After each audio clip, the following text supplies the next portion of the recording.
ನಮಸ್ಕಾರ ವೀಕ್ಷಕರೇ, ಬೆಂಗಳೂರು ವಿದ್ಯುತ್ ಸರಬರಾಜು ಕಂಪನಿ ವಿವಿಧ ಹುದ್ದೆಗಳಿಗೆ ಅರ್ಜಿಯನ್ನು ಕರೆದಿದ್ದಾರೆ. ಯಾವೆಲ್ಲ ಹುದ್ದೆಗಳಿಗೆ ಅರ್ಜಿಯನ್ನು ಕರೆದಿದ್ದಾರೆ, ಆರಂಭಿಕ ದಿನಾಂಕ ಯಾವುದು, ಕೊನೆಯ ದಿನಾಂಕ ಯಾವುದು ಮತ್ತು ವೇತನವನ್ನು ಎಷ್ಟು ನಿಗದಿಪಡಿಸಿದ್ದಾರೆ, ಈ ಹುದ್ದೆಗೆ ಸಂಬಂಧಪಟ್ಟಂತ ಸಂಪೂರ್ಣ ಮಾಹಿತಿ ನಿಮಗೆ ತಿಳಿಸ್ಕೊಡ್ತೀನಿ. ವಿಡಿಯೋ ಸ್ಕಿಪ್ ಮಾಡ್ದಂಗೆ ಪೂರ್ತಿ ವಿಡಿಯೋವನ್ನು ನೋಡಿ. ವೀಕ್ಷಕರೇ, ಬೆಂಗಳೂರು ವಿದ್ಯುತ್ ಸರಬರಾಜು ಕಂಪನಿ ಬೆಸ್ಕಾಂ ವಿವಿಧ ಹುದ್ದೆಗಳಿಗೆ ಅರ್ಜಿಯನ್ನು ಕರೆದಿದ್ದಾರೆ. ಆ ಹುದ್ದೆಗಳ ಒಂದು ಮಾಹಿತಿಯನ್ನು ನಾವು ನೋಡೋದಾದ್ರೆ, ಬಿಇ ಬಿಟೆಕ್ ಇ ಇಂಜಿನಿಯರಿಂಗ್ ವಿಭಾಗದಲ್ಲಿ 130 ಹುದ್ದೆಗಳಿಗೆ ಅರ್ಜಿಯನ್ನು ಕರೆದಿದ್ದಾರೆ. ಈ ಹುದ್ದೆಗಳ ಒಂದು ಮಾಸಿಕ ವೇತನವನ್ನು ಸಹ ನಿಗದಿಪಡಿಸಿದ್ದಾರೆ. 9,008 ರುಗಳ ಒಂದು ಮಾಸಿಕ ವೇತನವನ್ನು ನೀಡ್ತೀವಿ ಅಂತೇಳಿ ಒಂದು ಮಾಹಿತಿಯನ್ನು ನೀಡಿದ್ದಾರೆ. ನಂತರ BA, BSc, BCom, BBM, BCA, BBM, BE, BTech ವಿಭಾಗದಲ್ಲಿ ಯಾರು ಎಜುಕೇಶನ್ ಮಾಡಿದ್ದೀರಾ ಅವರು ಈ ಹುದ್ದೆಗಳಿಗೆ ಅರ್ಜಿಯನ್ನು ಸಲ್ಲಿಸಬಹುದಾಗಿರುತ್ತದೆ. ಆ ಹುದ್ದೆಗಳ ಸಂಖ್ಯೆಯನ್ನು ನಾವು ನೋಡೋದಾದ್ರೆ 305 ಹುದ್ದೆಗಳಿಗೆ ಅರ್ಜಿಯನ್ನು ಕರೆದಿದ್ದಾರೆ. ಇದಕ್ಕೆ ಸಂಬಂಧಪಟ್ಟಂತೆ ಒಂದು ವೇತನವನ್ನು ಸಹ ನಿಗದಿಪಡಿಸಿದ್ದಾರೆ. 9,008 ರುಗಳ ಒಂದು ವೇತನವನ್ನು ನೀಡ್ತೀವಿ ಅಂತೇಳಿ ಒಂದು ಮಾಹಿತಿಯನ್ನು ನೀಡಿದ್ದಾರೆ. ಡಿಪ್ಲೊಮೊ ಆದಂತಹ ಅಭ್ಯರ್ಥಿಗಳಿಗೆ 75 ಹುದ್ದೆಗಳಿಗೆ ಅರ್ಜಿಯನ್ನು ಕರೆದಿದ್ದಾರೆ. ಇವರಿಗೆ 8,000 ರುಗಳ ಒಂದು ಮಾಸಿಕ ವೇತನವನ್ನು ನೀಡ್ತೀವಿ ಅಂತೇಳಿ ಒಂದು ಮಾಹಿತಿಯನ್ನು ನೀಡಿದ್ದಾರೆ. ಟೋಟಲ್ಲು 510 ಹುದ್ದೆಗಳಿಗೆ, ಅಪ್ರೆಂಟಿಸ್ ಹುದ್ದೆಗಳಿಗೆ ಅರ್ಜಿಯನ್ನು ಕರೆದಿದ್ದಾರೆ.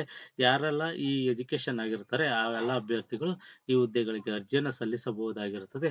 ಮತ್ತು ಈ ಹುದ್ದೆಗಳಿಗೆ ಡಿಪ್ಲೊಮೊ ಅಥವಾ ಪದವಿಯನ್ನು ಪಡೆದಿರುವಂಥ ಅಭ್ಯರ್ಥಿಗಳು ಅರ್ಜಿಯನ್ನು ಸಲ್ಲಿಸಬಹುದಾಗಿರುತ್ತದೆ. ಡಿಪ್ಲೊಮೊ ಅಥವಾ ಪದವಿಯನ್ನು ಪಡೆದಂತಹ ಜನವರಿ 2020 ನಂತರ ಯಾರು ಪದವಿಯನ್ನು ಪಡೆದಿರ್ತಾರೆ, ಡಿಪ್ಲೊಮೊ ಆಗಿರ್ತಾರೆ, ಅವ್ರು ಮಾತ್ರ ಈ ಹುದ್ದೆಗಳಿಗೆ ಅರ್ಜಿಯನ್ನು ಸಲ್ಲಿಸಬಹುದಾಗಿರುತ್ತದೆ.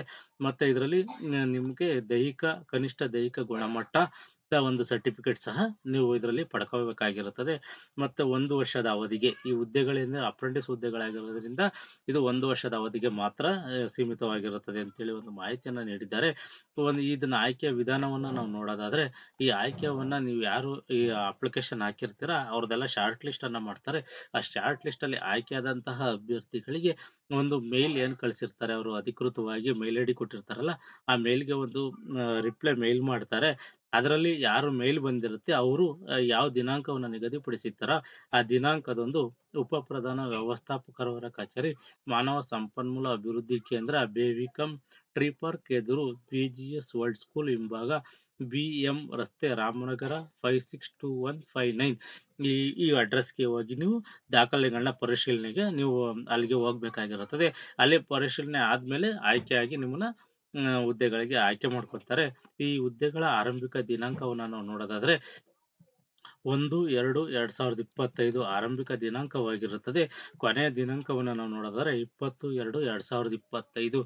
ಯಾರೆಲ್ಲ ವಿದ್ಯಾರ್ಥಿಗಳು ಈ ಹುದ್ದೆಗಳಿಗೆ ಅರ್ಜಿಯನ್ನು ಸಲ್ಲಿಸಬೇಕು ಅಂತ ಇದ್ದೀರಾ ಆ ಅಭ್ಯರ್ಥಿಗಳು 20/2/2025 ಒಳಗಾಗಿ ನೀವು ಅರ್ಜಿಯನ್ನ ಹಾಕ್ಬೇಕಾಗಿರುತ್ತದೆ. ಮತ್ತು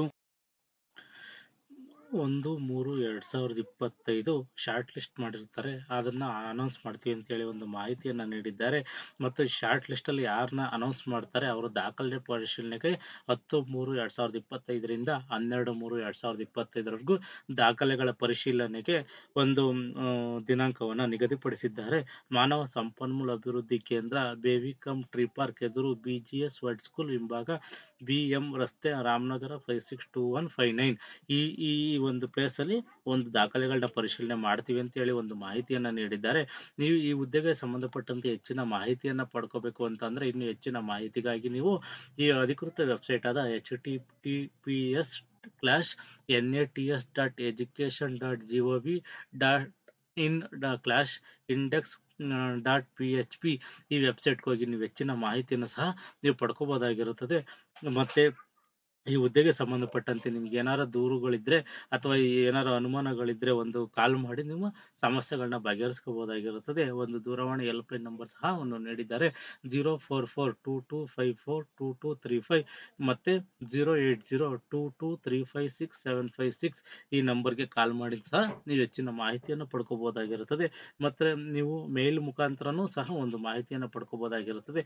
ನಿಮ್ದೇನು ಸಮಸ್ಯೆಗಳಿದ್ರೆ ಅಥವಾ ಈ ಹುದ್ದೆಗೆ ಸಂಬಂಧಪಟ್ಟಂತೆ ಏನಾರ ಇದ್ರೆ ನೀವು ಇದಕ್ಕೆ ಮೇಲ್ ಮಾಡಿದ್ರೆ kn placement@boat dsrp.com ಮತ್ತೆ dgmhrd.work@gmail.com ಈ ಮೇಲ್ಗೆ ನೀವು ಮೇಲ್ ಮಾಡಿದ್ರು ಸಹ ಅವ್ರು ರಿಪ್ಲೈ ಮಾಡ್ತಾರೆ. ಈ ಹುದ್ದೆಗಳಿಗೆ ಸಂಬಂಧಪಟ್ಟಂತೆ ಹೆಚ್ಚಿನ ಮಾಹಿತಿ ಬೇಕು ಅಂತಂದ್ರೆ ಈ ನಂಬರ್‌ಗಳಿಗೆ ನೀವು ಕಾಂಟ್ಯಾಕ್ಟ್ ಮಾಡಿ ಒಂದು ಅರ್ಜಿಯನ್ನ ಸಲ್ಲಿಸಬಹುದಾಗಿರುತ್ತದೆ. ಮತ್ತು ಯಾರೆಲ್ಲ ಈ ಹುದ್ದೆಗಳಿಗೆ ಅರ್ಜಿಯನ್ನು ಸಲ್ಲಿಸಬೇಕು ಅಂತ ಇದ್ದೀರಾ, ಅವರು ಸಂಪೂರ್ಣ ಒಂದು ನೋಟಿಫಿಕೇಶನ್ ಅನ್ನು ಓದಿ ಇದು ಸೂಕ್ತ ಅಂತ ಅನ್ಸಿದ್ರೆ ಮಾತ್ರ ನೀವು ಅರ್ಜಿಯನ್ನ ಸಲ್ಲಿಸಿ. ಈ ಮಾಹಿತಿ ಇಷ್ಟವಾದರೆ ಸಬ್ಸ್ಕ್ರೈಬ್ ಮಾಡಿ, ಶೇರ್ ಮಾಡಿ, ಲೈಕ್ ಮಾಡಿ.